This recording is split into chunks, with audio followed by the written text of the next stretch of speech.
صراحة أفضى بها وزير حرب أمريكي بدت وكأنها ساعة الصفر.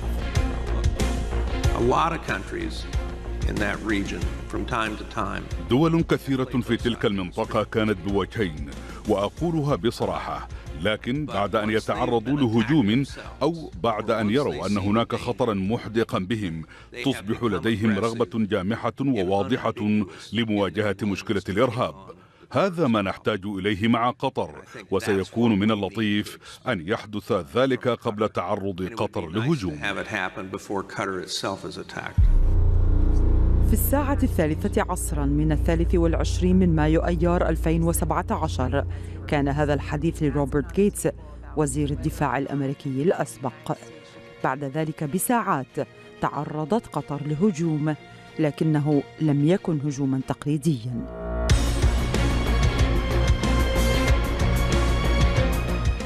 فبعيد منتصف ليلة 24 من أيار تمت قرصنة وكالة الأنباء الرسمية القطرية، ونسبت إلى أمير دولة قطر تصريحات مفبركة.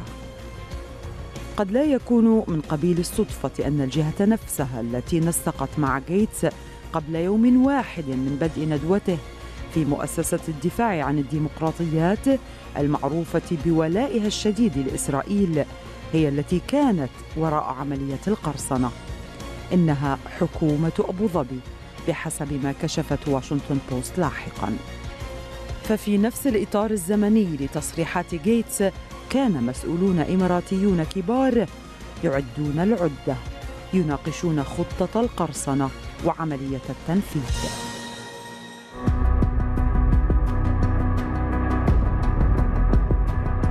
حملة تحريض شرسة ضد قطر تلت القرصنة استمرت وتيرتها في التصعيد إلى أن أعلنت السعودية والإمارات والبحرين مقاطعة دولة قطر وفرض حصار عليها تبعتهم فيه مصر.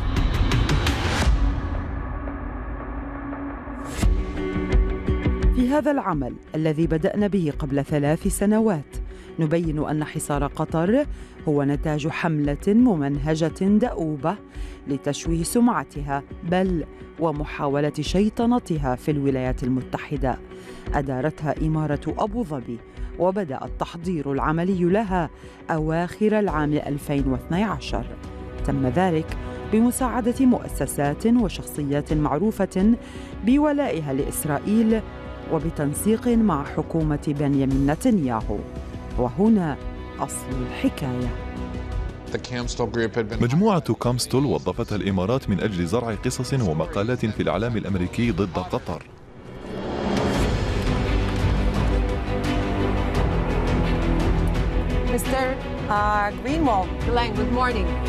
غلين غرينوالد كان أول من فضح أمر حملة الإمارات في الولايات المتحدة لتشويه صورة قطر قبل 3 أعوام، فكان نقطة انطلاق بحثنا لمحاولة فهم الأسباب التي تدعو دولة عربية إلى السعي إلى تلطيخ سمعة دولة شقيقة لدى الغرب إلى حد الشيطنة. على الرغم من التصريحات العلنية لزعماء الإمارات والسعودية، فقد أصبحوا في السر في صف واحد مع إسرائيل، يتعاونون معها بنشاط في أكثر من مكان بالمنطقة. إن هناك حقيقة مؤكدة، وهي أن الإمارات والسعودية وإسرائيل يدعمون قادة الانقلاب العسكري في مصر ويريدون قمع الإخوان المسلمين، وإسرائيل تريد منع الدعم عن حماس وعن الفلسطينيين عموما. يجد الإسرائيليون أنفسهم متوافقين مع مصر والسعودية والإمارات على عكس موقفهم من تركيا وقطر. كما تذكرين فإنه خلال حرب إسرائيل وحماس في غزة كان الجانب المصري يصر على إبعاد الأتراك والقطريين عن مفاوضات وقف إطلاق النار، وهو الأمر الذي خدم المصالح الإسرائيلية.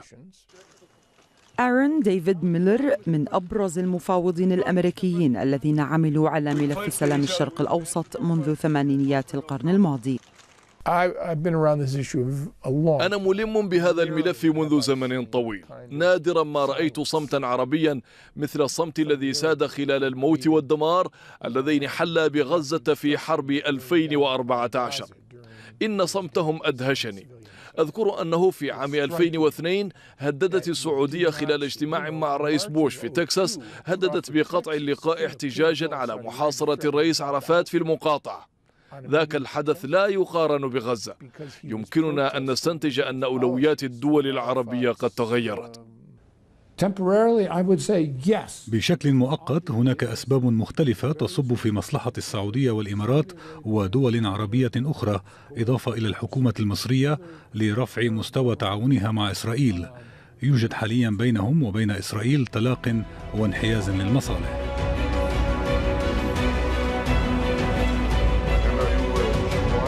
قد يفسر ذلك تباهي بنيامين نتنياهو خلال حديثه عن تحالفات جديدة ولقاءات سرية مع مسؤولي دول عربية لم يسمها.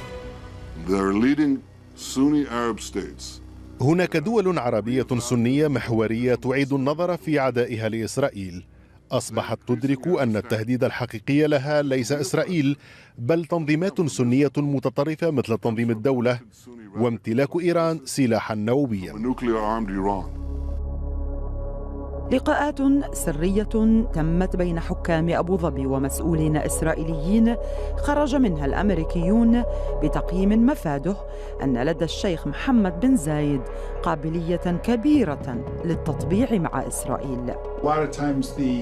في الكثير من الأوقات تصدر عن دول خليجية تصريحات علنية مؤيدة للفلسطينيين، لكنهم في حقيقة الأمر لا يقومون بذلك، بل أحيانا يكون ذلك عائقا أمامهم.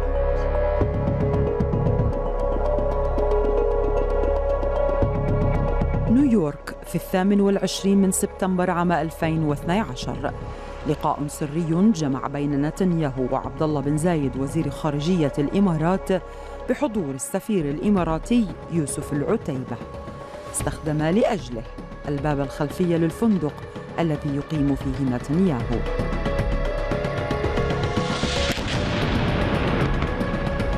بعد اللقاء بشهر ونصف شنت إسرائيل حرباً على غزة، ووقعت الإمارات عقدها مع شركة كامستول الأمريكية لتبدأ بذلك أولى بوادر الحملة ضد قطر.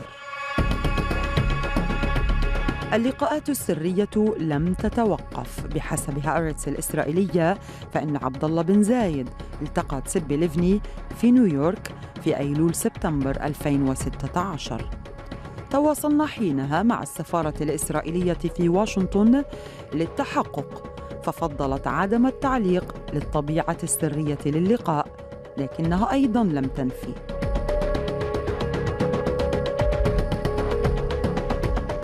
في مذكرة سرية أعدها السفير الأمريكي السابق ريتشارد جونز في 2006 نشرها موقع ويكيليكس، كتب جونز للخارجية الأمريكية إن مدير البحوث السياسية للشرق الأوسط في الخارجية الإسرائيلية أهرون أبراموفيتش المقرب من الوزيرة تسبي ليفني عاد للتو من أبو ظبي وناقش فيها التهديد الإيراني.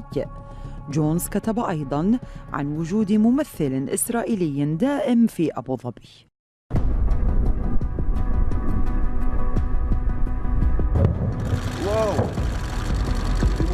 بعد مضي نحو شهر على انتهاء الحرب الإسرائيلية على غزة في شتاء 2009 كتبت السفارة الأمريكية برقية لواشنطن ذكرت أن عبد الله بن زايد كون علاقة جيدة مع نظيرته الإسرائيلية تسبي ليفني. سبقتها برقية في شباط فبراير من نفس العام ذكرت أن لدى حكومة الإمارات وتل أبيب حوارا مباشرا حول قضايا إقليمية وأمنية. بوادر الحوار الأمني الإماراتي الإسرائيلي تجلت على ما يبدو في 2010. في 19 من كانون الثاني اغتيل القيادي في حماس محمود المبحوح في دبي. لكن العملية سببت انزعاجاً شديداً لدى روبرت غيتس الذي كان وزيراً للدفاع الأمريكي آنذاك، إذ وصفها لاحقاً في كتابه بالغباء الاستراتيجي لأنها كادت تفضح أمر التعاون الأمني الهادئ بين إسرائيل والإمارات على حد وصفه.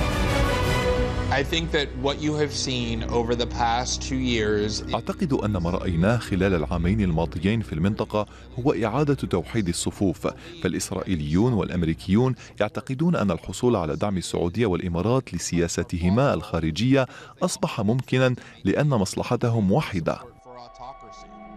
ولكي ينجح هذا التحالف السري مع إسرائيل كان لابد من التخلص من شوكة في حلقه، وهي قطر.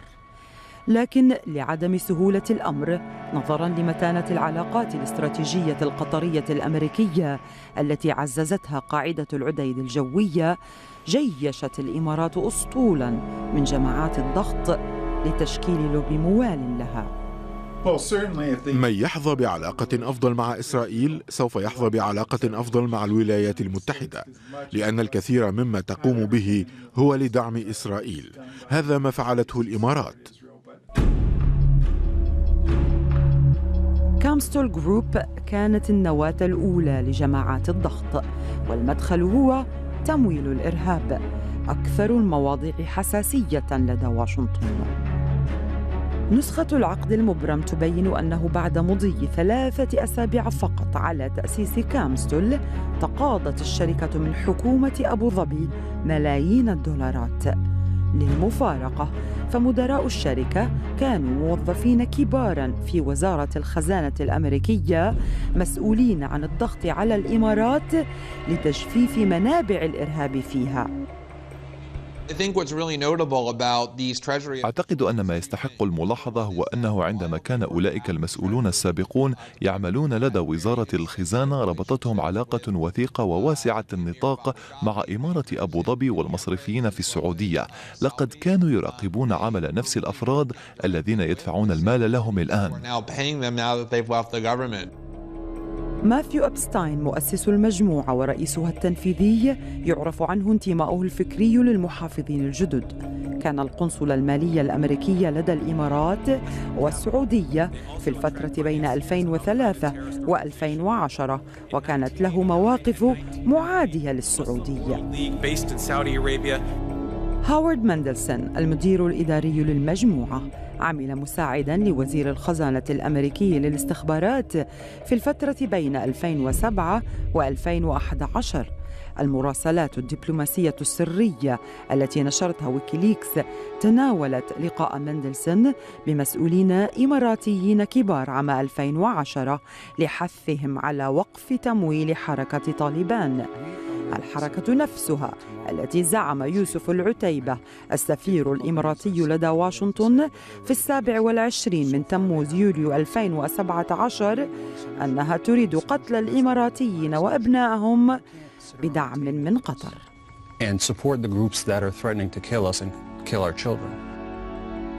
بل إن الإمارات كانت أول من استضاف سراً ممثلين عن حركة طالبان، وفتح لها قنوات تفاوض سرية في 2010، إلى أن طلبت واشنطن من الدوحة فتح مكتب تمثيل لطالبان بهدف التفاوض مع الحركة.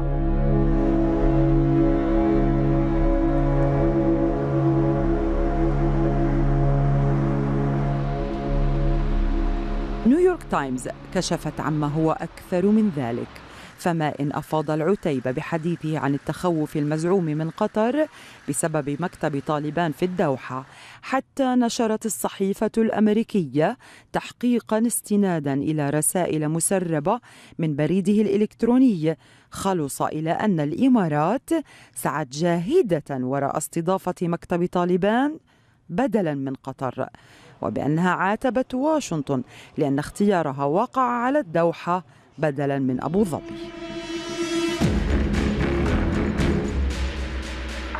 تجفيف منابع الإرهاب قضية شغلت الأمريكيين منذ هجمات سبتمبر. وثائق ويكيليكس تناولت اجتماعات سرية ماراثونية بين مسؤولين أمريكيين مع نظرائهم الخليجيين لسنوات. في كانون الأول ديسمبر 2009 أرسلت مذكرة سرية إلى هيلاري كلينتون قالت: المتبرعون السعوديون هم أكبر مصدر لتمويل الجماعات الإرهابية السنية في العالم. وتناولت المذكرة ذاتها غسيل الأموال في الإمارات وتهريبها إلى طالبان وغيرها. المذكرة قالت: المتبرعون الإماراتيون قدموا دعماً مادياً إلى جماعات إرهابية متنوعة منها القاعدة وطالبان وعسكر طيبة وجماعات إرهابية أخرى مثل حماس. المذكرة تحدثت أيضاً عن نهج سلبي لدى قطر إزاء أنشطة تمويل الإرهاب، وذلك في إطار دعم حماس. غلين غرينوولد الصحفي الذي حازت أعماله الاستقصائية على جوائز مرموقة ذكر لنا بأن القائمين على مجموعة كامستول معروفون بعدائهم للإسلام، حتى إن 2 منهم عملا مع ستيفن إمرسون الذي يوصف بأنه ساهم بصناعة الإسلاموفوبيا في أمريكا. إنهم من المحافظين الجدد المتشددين ومؤيدي إدارة بوش ومن دعاة الحرب على العراق، بل وكانوا ناشطين في معاداتهم للإسلام، لا يفوتون أي فرصة لإشاعة العداء ضد المسلمين في الولايات المتحدة. كانوا دائمي الاتهام للسعودية بسبب هجمات سبتمبر، لذا أرى تناقضا في اختيار الإمارات لهؤلاء الذين يجاهرون بمعاداتهم للإسلام. تشير الوثائق الرسمية لوزارة العدل الأمريكية إلى أن الإمارات هي أكثر الحكومات الأجنبية نشاطاً مع جماعات الضغط على الإطلاق. فعلى مدار السنوات ال4 الماضية تواصلت الشركات المأجورة من الإمارات مع مسؤولين أمريكيين وأعضاء في الكونغرس ومؤسسات معروفة بعدائها للإسلام، نظمت مؤتمرات حاولت تشويه صورة قطر، من بينها مؤسسة الدفاع عن الديمقراطيات وأتلانتيك كونسل وغيرها. السفير يوسف العتيبة كان ضيفاً مفضلاً لدى تلك المؤسسات الممولة من الإمارات. العتيبة كرر في أحاديثه استخدام وصف الإسلام الراديكالي، وهو الوصف نفسه الذي أدانته إدارة أمريكية بأكملها على مدار 8 سنوات رغم ضغوط اليمين المتطرف عليها، ذلك أن وصف الإسلام الراديكالي يدين الإسلام كدين وليس الجماعات الإسلامية المتطرفة. يوسف العتيبة على علاقة وثيقة بالقائمين على مؤسسة الدفاع عن الديمقراطيات المحسوبة على اللوبي الإسرائيلي. هدفهم تكوين صورة سيئة عن قطر كتصويرها على أنها تساند الإرهاب. ناقشوا معا القاعدة العسكرية الأمريكية في قطر وكيف أن الإمارات لا يعجبها وجودها هناك. نسقوا معا لأجندة اجتماع بهدف تغيير مفهوم أمريكا عن قطر. في ديسمبر 2014 تواصلنا مع سفارة دولة الإمارات عبر البريد الإلكتروني بعد علمنا بالحملة التي تشنها في واشنطن، لكنها لم ترد. بعد انتظار 2 أسبوع حاولنا مجددا عبر الهاتف. والله شوفي أنا بعت الريكوست بس I haven't received any response yet. نعم، لما بتقولي بعتي ريكوست لمثلا قنصل إعلامي أو حدا ولا الحدا اللي ممكن يرد، يعني اللي دايما بيعطيني أجوبة، بس I haven't received any answer. لكن خليني برجع بتصل فيه وأشوف شو صاير على الموضوع. طب عزيزتي ممكن أغلبك وتخبريهم إنه إحنا رجعنا اتصلنا وإنه يعني كتير حابين ومصرين حقيقة على إنه نتحدث مع شخص من سفارة الإمارات يجيب على أسئلتنا. طيب بخبرهم وبرجع بخبرك. عندي الإيميل ببعث لك إيميل. بعد محاولات متكررة ردت السفارة بعدم وجود تفاصيل لديها حول هذا الشأن.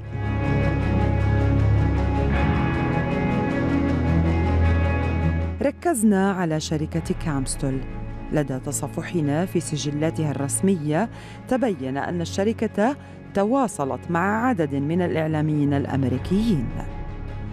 قمنا بمقارنة تواريخ اتصالاتها بالصحفيين مع ما أنتجوه من مقالات وأعمال تلفزيونية، فوجدنا أن الأعمال التي صدرت بعد الاتصالات حملت رسالة واحدة، هي محاولة ربط قطر بالإرهاب.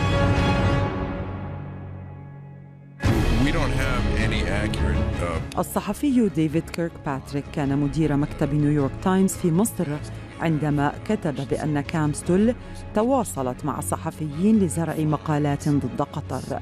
عدنا إلى الوثائق الرسمية وتأكدنا من ذلك، بل وجدنا أنها تواصلت معه شخصياً ومع زميل له من الصحيفة نفسها في مارس آذار 2014. وفي 6 من الشهر ذاته كتب كيركباتريك مقالاً حاول فيه تصوير قطر وكأنها شذت عن الصف العربي بسبب دعمها للفلسطينيين في غزة. وفي 7 من أيلول سبتمبر قبيل ذكرى الهجمات كتب كيركباتريك إن قطر تجد نفسها تتعرض إلى هجوم مدمر مصدره تطابق غير اعتيادي للمصالح بين السعودية ودولة الإمارات العربية المتحدة ومصر وإسرائيل، جميعهم يسعون إلى تصوير قطر على أنها الأب الروحي للإرهاب في كل مكان. إيلاي ليك صحفي أمريكي يعرف عنه دعمه لإسرائيل، تواصلت معه كامستول 20 مرة خلال 7 شهور في الفترة ما بين تموز يوليو 2013 لغاية مارس آذار من العام التالي. في هذه المدة كتب ليك في الديلي بيست مقالات مناوئة لقطر وأخرى مؤيدة للإمارات حاول خلالها تصويرها وكأنها منفتحة وديمقراطية. في 18 و19 من ديسمبر 2013 تواصلت معه كامستول، وفي 20 من ديسمبر كتب ليك مقالاً شن فيه هجوماً على جمعيات خيرية وشخصيات قطرية دون أن يذكر مؤسسات إماراتية تم تصنيفها على لائحة الإرهاب في تلك الفترة. جوبي ووريك الصحفي بواشنطن بوست من أكثر الصحفيين الذين تتردد عليهم شركة كامستول. تواصلت الشركة معه 14 مرة في الفترة الممتدة بين آب أغسطس وديسمبر 2013 من العام نفسه. بعد يوم واحد من تواصل كامستول معه نشر مقالا يشكك بالجمعيات الخيرية القطرية التي ترسل معونات إغاثية للاجئين السوريين. لدى سؤالنا للصحفي في الواشنطن بوست عن مصادر معلوماته، رد ووريك الذي امتنع عن إجراء لقاء معنا بأنه بشكل عام يحاول توخي الحذر إزاء المعلومات التي يتلقاها من مجموعات الضغط والتأثير، لكنها أحياناً تتماشى مع الموضوع الذي يكتب عنه فيستخدمها بعد التدقيق فيها. And the Daily Beast. Great to see you, Eli. شراء التأثير على السياسة ظاهرة كشفت عن مدى سهولة تغيير مجرى الحوار الإعلامي الغربي. نشطت فيها الإمارات قبيل وخلال أزمة سحب سفراء دول خليجية من قطر في مارس آذار 2014 لتجيش الرأي العام الأمريكي ضد قطر، كما تبين من عينة الأعمال الصحفية التي ذكرناها. صحيح أن تواصل الصحفي مع جهة مدفوعة الأجر تعمل لصالح حكومة أجنبية هو عمل قانوني، لكن عندما يعتمد الصحفي على مصدر واحد لمعلوماته يقع في مشكلة أخلاقية. Qatar continues to be a haven for financing extremists. برنامج Outfront على شبكة CNN تلقى 4 اتصالات من كامستول عبر الهاتف والبريد الإلكتروني في فترات متقاربة، كان آخرها في 17 من يوليو حزيران 2014. بعد ذلك بيوم واحد بث البرنامج فقرة من الدوحة حاولت تكريس الصورة المشوهة عن قطر وكأنها مركز دعم الإرهاب. إنها محاولة للتأثير على الرأي العام، فما تقوم به المجموعة المستأجرة هو توجيه صحفيين إلى كتابة قصص تتعاطف مع وجهة نظر الحكومة الأجنبية.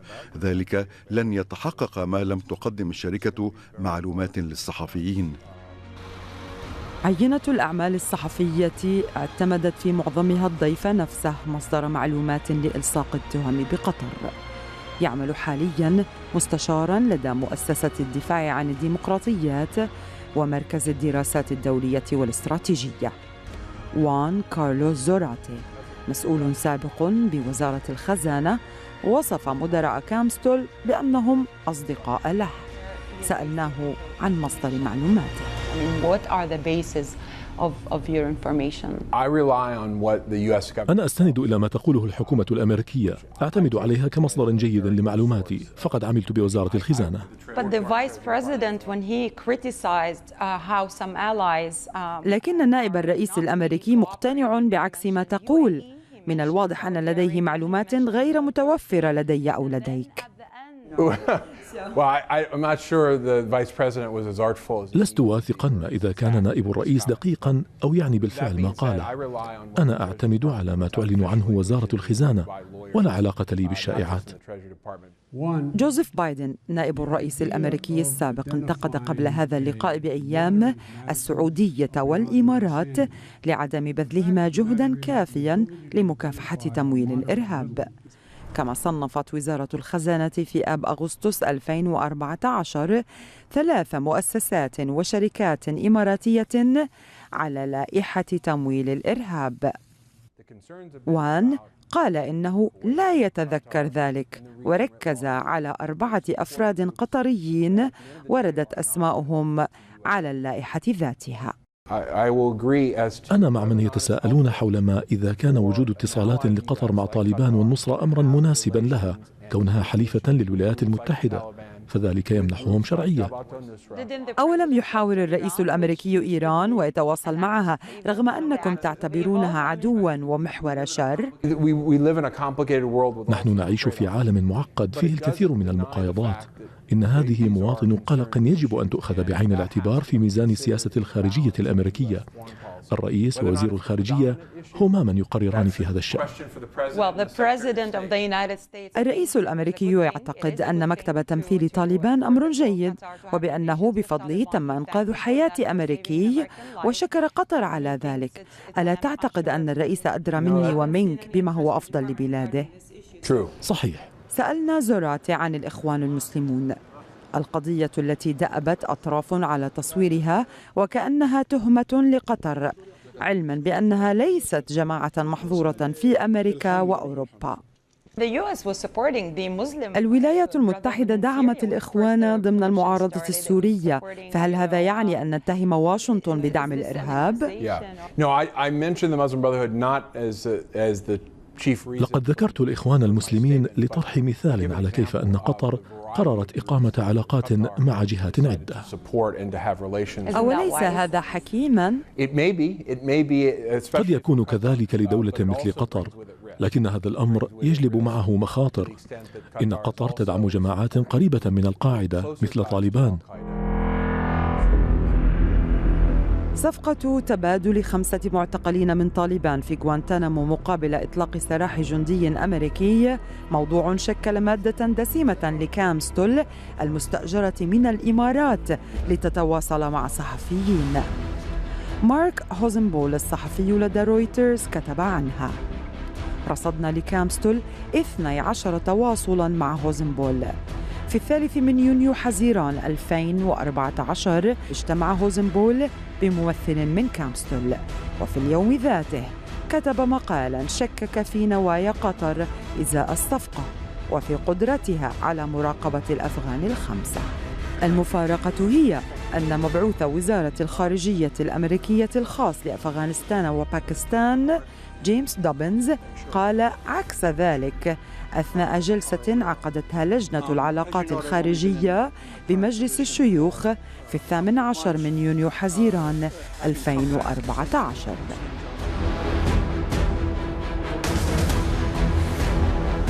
تواصلنا مع مجموعة كامستول عبر البريد الإلكتروني.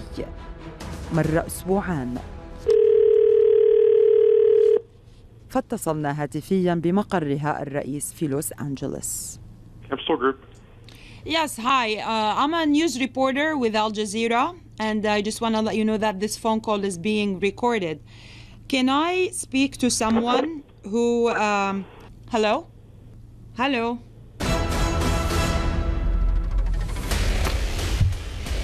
أغلق الهاتف. توجهنا إلى فرع الشركة في واشنطن. تحدثنا عبر جهاز مع موظفة الاستقبال فطلبت منا الانتظار. فإذا نحن الآن بانتظار أن نرى ما إذا كانت كانستل سوف تسمح لنا بدخول مكتبها لسؤالهم عما تقوم به وبالأمر الذي كلفت بالقيام به هنا في الولايات المتحدة، على أمل أن يردوا علينا بعد أن قدمنا إلى هنا. وبعد طول انتظار رد شخص آخر. At this point, property management is saying that you're trespassing because you've been asked to leave the property. So we're going to... فوجئنا بقدوم حراس المبنى واتهامنا بالتسلل وتهديدنا بخرق القانون. افتراء حسبنا له حسابا. Campstone, yes, suite 800. Okay.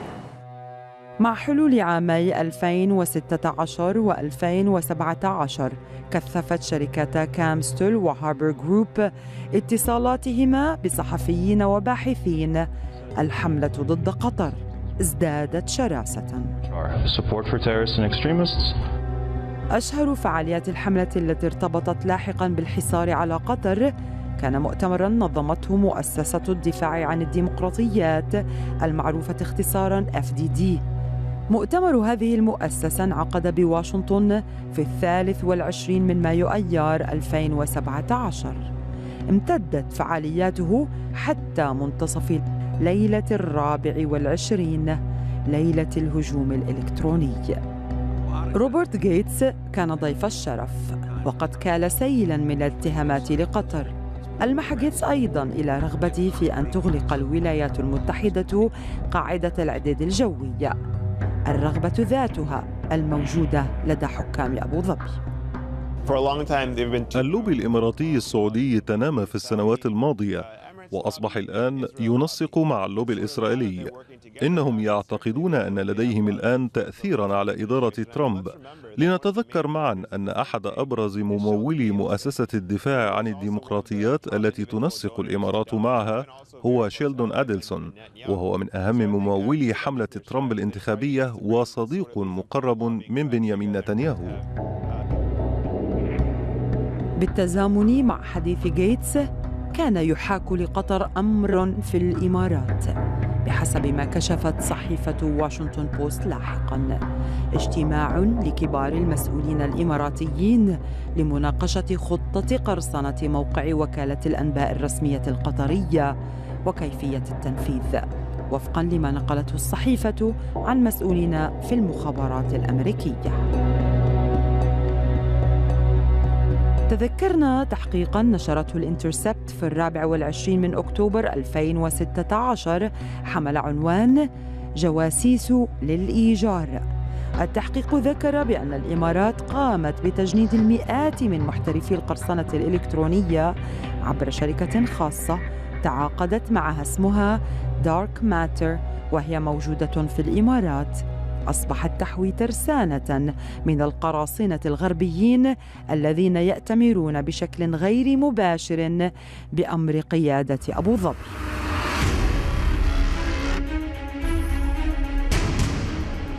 في 30 من يوليو تموز 2017 ذكر الموقع الاستقصائي ذاته أن الإمارات مستهلك شره لأدوات التجسس والرقابة الإلكترونية، وبأنها تقوم بشكل متكرر بشراء هذه المعدات من الدول الغربية.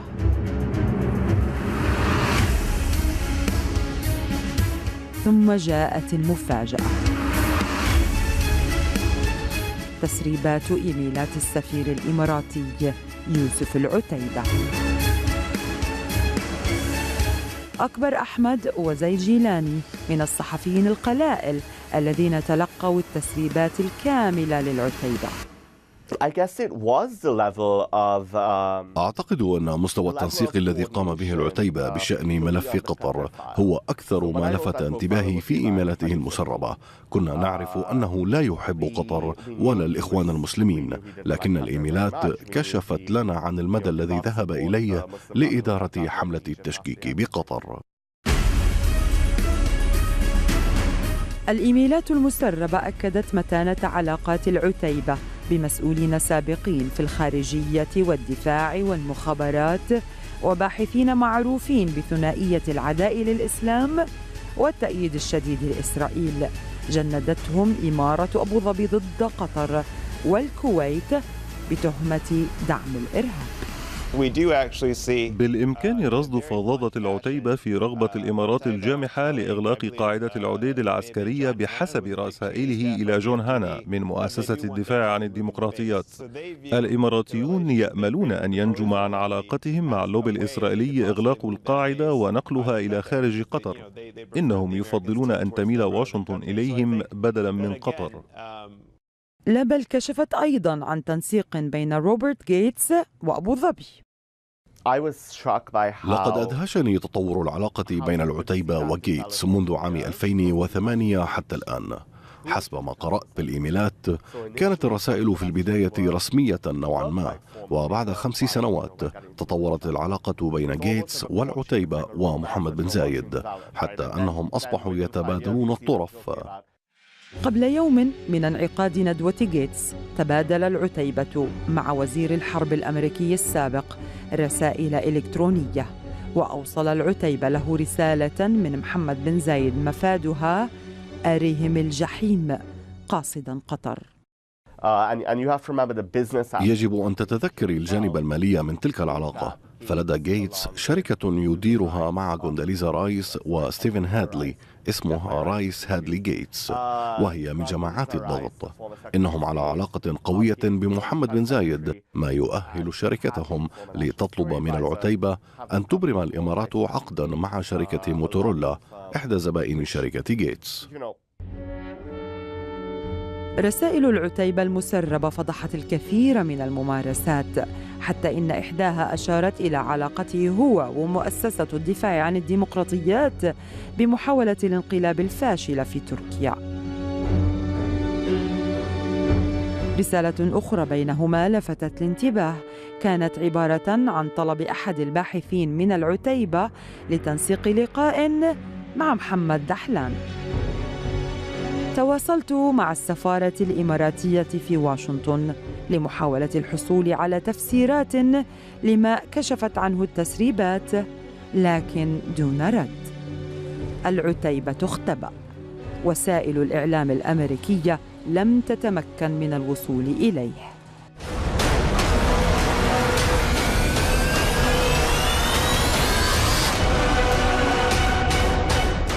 في 5 يونيو حزيران 2017 أعلنت السعودية والإمارات والبحرين ومعهم مصر الحصار على قطر.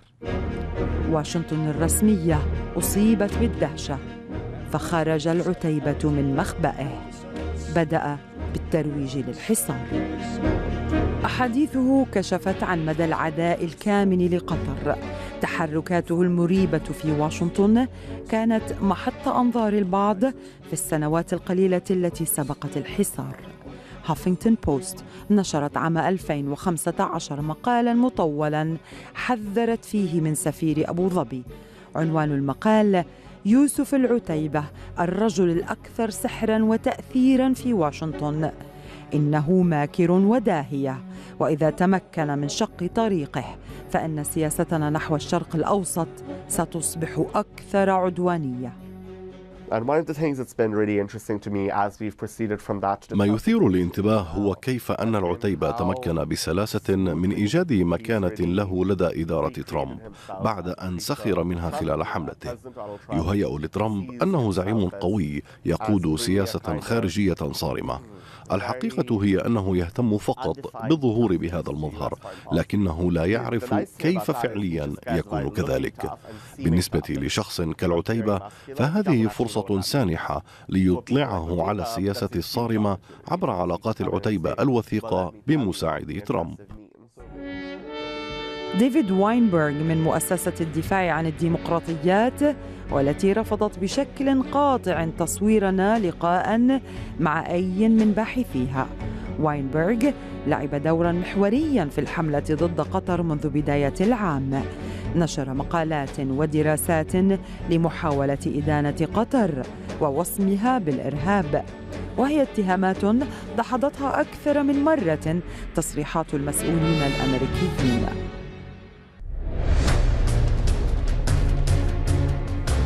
في 14 من حزيران، بعد 9 أيام على الحصار، وقعت وزارة الدفاع الأمريكية صفقة تزويد قطر بمقاتلات F-15.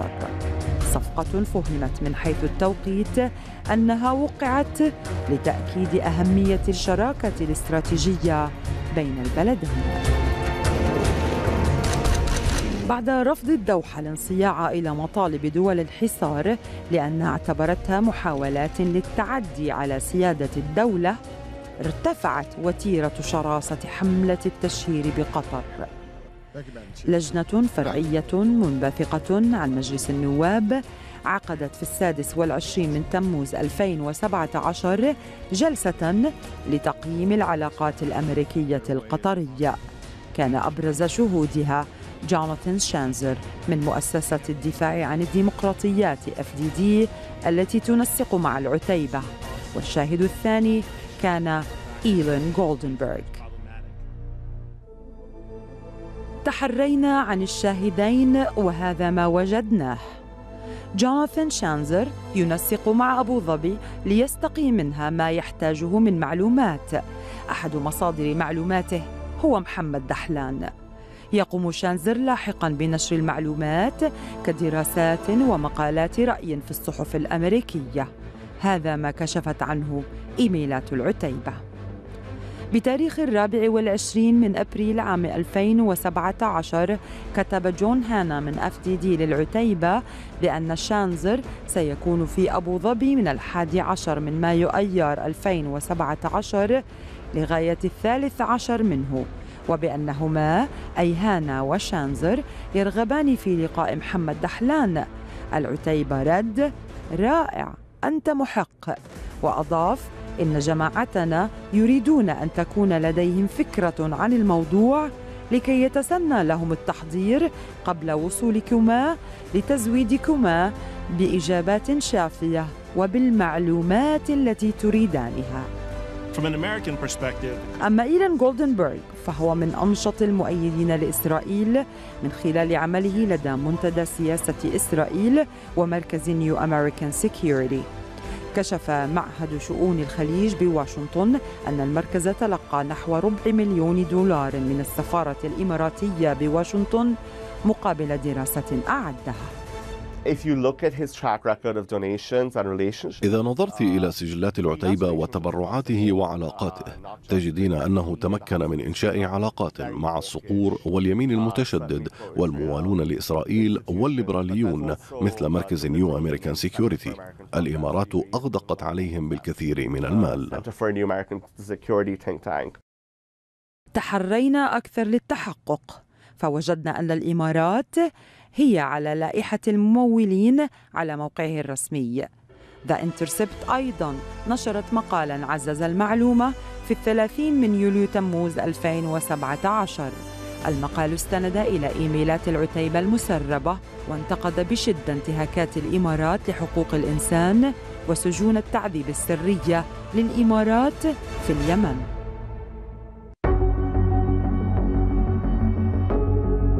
تحرينا أكثر، فوجدنا في سجلات رسمية لدى وزارة العدل الأمريكية أن جولدنبرغ نفسه الشاهد في جلسة الكونغرس تردد على إمارة أبو ظبي قبيل الأزمة الخليجية.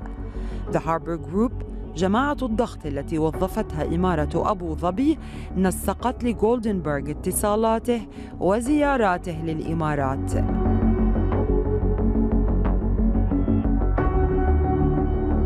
دققنا في وثائقها الرسمية التي حصلنا عليها فبينت أكثر من هذا. بينت تنسيقاً دام نحو شهر لزيارة وفد من اللجنة اليهودية الأمريكية للإمارات أواخر أكتوبر 2016. برنامج زيارة وفد اللجنة اليهودية شمل لقاءات مع طلاب إماراتيين وشخصيات إماراتية بارزة وجولة في قناة العربية في 27 من أكتوبر 2016 بحسب وثائق وزارة العدل. إن العتيبة مقرب جدا من رون ديرمر السفير الإسرائيلي بواشنطن. علاقات العتيبة ضمن اللوب الإسرائيلي متينة مع حزب الليكود اليميني المتشدد والقريب من مؤسسة الدفاع عن الديمقراطيات.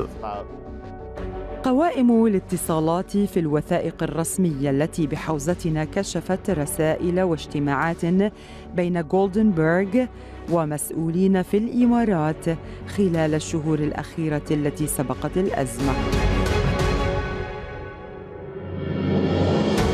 وقع نظرنا على موضوع ملفت: العلاقات الأمنية الإماراتية الإسرائيلية، الموضوع الذي فضحت أمره ويكيليكس ورسخته تسريبات رسائل العتيبة. تلك العلاقة كانت موضوع رسائل إلكترونية أرسلتها The Harbinger Group إلى صحفيين، من بينهم صحفية في وول ستريت جورنال تواصلت الشركة معها في 10 من شباط فبراير 2017.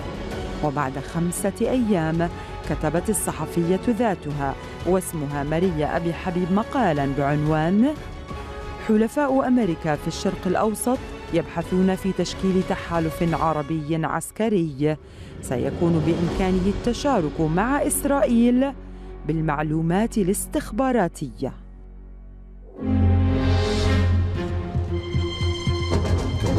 سعي إمارة أبو ظبي للتطبيع مع إسرائيل يتم بحجة مواجهة إيران، حجة يدرك الأمريكيون والإسرائيليون زيفها بحسب وثائق ويكيليكس، ويشككون بمدى صحة تخوف الإمارات المزعوم من إيران، لكنهم يغضون الطرف لأنها تخدم مصالح تتمثل في إقناع دول خليجية أخرى بالانجرار وراء الإمارات والتحالف مع تل أبيب.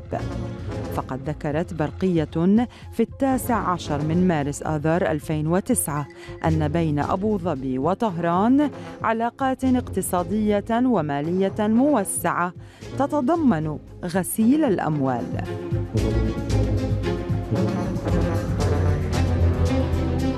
وفي برقية للدبلوماسي مارتن كوين بتاريخ 27 من مارس آذار 2008 كتب كوين إن الحديث العلني الحاد والعدائي للعتيبة عن إيران يمكن التشكيك فيه لأنه تكرار للتقليد المتعارف، لكن في السر فإن حديث محمد بن زايد وإمارة أبو ظبي يتماشى مع العلاقات الاقتصادية المتينة مع إيران. محمد بن زايد صنف قطر للأمريكيين في برقية تعود إلى مارس 2009 على أنها العدو الثالث للإمارات، لكن قطر ليست وحدها المستهدفة، فالمملكة العربية السعودية احتلت المرتبة الثانية بعد إيران في تصنيف إمارة أبو ظبي للدول الأكثر تهديداً لأمنها. جاء ذلك في هذه البرقية السرية من ويكيليكس المدونة في السفارة الأمريكية بأبو ظبي في تاريخ 15 من أكتوبر تشرين الأول 2009. ذكرت أنه في حين تعبر أبو ظبي علناً عن علاقاتها الوثيقة مع الرياض، فإنها في السر تعتبر السعودية ثاني أكبر تهديد لها بعد إيران، مع ملاحظة أن إسرائيل ليست على قائمة أعداء الإمارات. كما كشفت المراسلات عن تنافس إماراتي خفي مع السعودية ورغبة جامحة لدى حكامها لسلب مكانة السعودية عند الأمريكيين، حتى أن برقية دبلوماسية حررت في 2009 تحدثت عن اكتساب الإمارات خبرة في توجيه لكمات أكبر من وزنها. الإمارات ترغب في أن تكون الدولة ذات العلاقات الخاصة مع أمريكا، وقد سئمت من كون الرياض العاصمة الخليجية التي تحظى بعلاقة خاصة مع الولايات المتحدة. السعوديون لهم مخزون متراكم من طيب النوايا تجاه أمريكا، وهم محترفون باللعبة السياسية في واشنطن، لذا فالإمارات تشتري مكانة لها في واشنطن. في برقية في 15 من أكتوبر تشرين الأول 2009 استخدم حكام أبو ظبي وصف القيادة السعودية العجوز، وتحدثوا للأمريكيين عن رغبتهم بالخروج عن سطوتها والسعي إلى إيجاد فرص قيادية أكبر في المنطقة والمجتمع الدولي، وبأنهم لا يفوتون فرصة إبلاغ المسؤولين الأمريكيين الزائرين أنهم يعتبرون المملكة محكومة من قبل عجائز مشاكسين يحيط بهم مستشارون يؤمنون أن الأرض مسطحة. في 2003 أفضى الشيخ محمد بن زايد إلى الدبلوماسي الأمريكي ريتشارد هاس بالقول إن السعوديين والقطريين يتشاركون الجذور الوهابية، وبأن علاقة الإمارات مع السعودية معقدة، مضيفاً بأن السعوديين ليسوا أصدقاءه لكنه مجبر على التعايش معهم. الوثيقة اللافتة للانتباه كانت برقية أرسلها السفير ريتشارد أولسون بتاريخ 31 من أغسطس آب 2009، وتكشف أن حكام أبو ظبي ليسوا معنيين بوحدة مجلس التعاون الخليجي، إذ كتب أولسون: في الوقت الذي تتحدث فيه دولة الإمارات عن وحدة دول المجلس، فالواقع أن أبو ظبي متشككة للغاية من النهج متعدد الأطراف. 3 سنوات من البحث والمتابعة والتحقق بيّنت أن إمارة أبو ظبي لم تتوقف خلالها عن التحريض ضد قطر في الولايات المتحدة. سبيلها إلى ذلك مؤسسات وشركات معروفة بعدائها للإسلام عمدت إلى محاولة شيطنة قطر بالتوازي مع محاولة رسم صورة ترويجية عن الإمارات تلائم رغبات الأمريكيين. آخر المروجين للإمارات دانيال بايبس، من أبرز وجوه المحافظين الجدد ومدافع شرس عن إسرائيل، ذاع صيته خلال حرب إدارة بوش على العراق. بايبس بعث رسالة دعوة في 27 من مايو أيار 2017 إلى النخبة في أمريكا لزيارة الإمارات التي شبهها بإسرائيل، واتبع نفس أسلوب الخطاب المتبع للترويج لإسرائيل في الولايات المتحدة.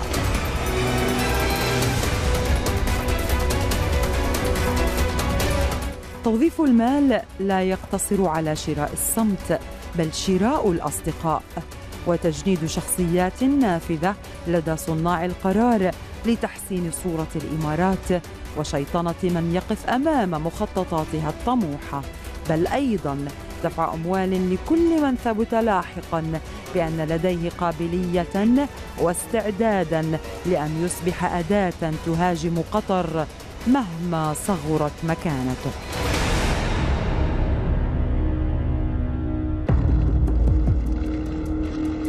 هكذا يتم شراء الذمم وصمت مراكز البحث الأمريكية عن تجاوزات دول حتى لو كانت قمعية في طبيعتها، تشرف على سجون تعذيب سرية وتمنع حرية التعبير وتهدد علنا بقمع كل من يبدي برأي يتعاطى